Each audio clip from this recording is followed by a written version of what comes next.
government had not remitted fallen nurse Marian Adumbo's 3 months contributions to NHIF at the time she got sick in July, forcing her family to cater for her expenses out of pocket.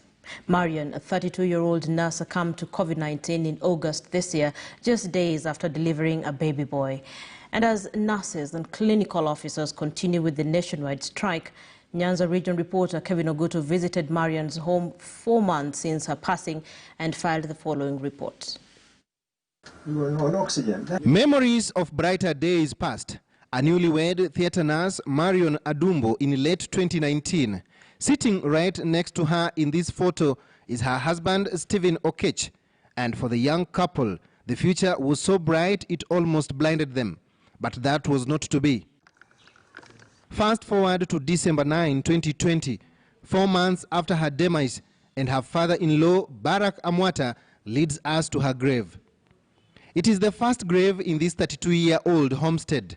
From our conversation, it is clear that he was deeply attached to his last-born son's wife, as expected of any good father-in-law. As a health worker in my home, and as old as I am now, so I was expecting her to live and maybe take care of us, as we are old people. So we are quite at a loss when we lost her. Actually, we have not even recovered properly. Marian's husband, Stephen, declined to speak to us, saying he is still grieving his late wife.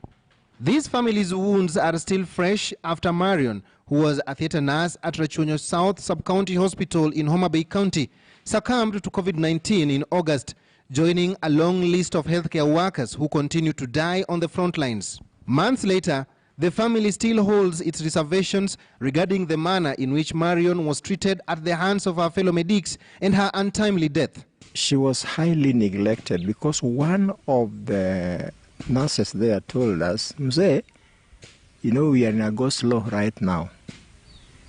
And that's why we are not attending to her serious. We are in a go-slow. Also of concern is the compensation of frontline soldiers in the fight against COVID-19. Marian's husband told KTN News he has not received any compensation from the government months after Marian's death. The family also revealed that at the time of her death, Marian's employer had not remitted 3 months contributions to National Hospital Insurance Fund, NHIF. I don't see why they cannot compensate somebody who was working for them and then was a victim of the COVID-19 and then passed on like that. As legislators, we're going to go back to Parliament to look at this matter.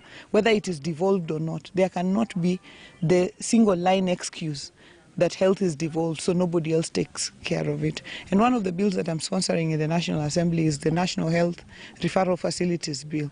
We want our level 5 facilities to all be national referral facilities, and we want every county to have a level 5 facility. However, as in every dark cloud, this family too has a silver lining. Marian's son, Andrew Okal, now 4 months old, is healthy and doing well, in spite of being robbed of the woman who was supposed to be his entire world. As the nationwide strike of nurses and clinical officers continues, it has become apparent that sometimes the medics cannot get the very services they offer in various government hospitals. To this end, it appears the minimum the government can do is to honor the CBAs.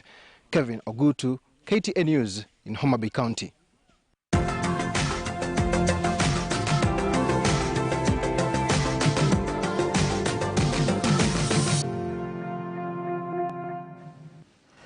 I did mention that we will get some of the answers for you with respect to some of those stories. We'll be speaking to Dr. Peter Kamunyo, NHIF CEO, and Dr. Jackie Kitulu, Kenya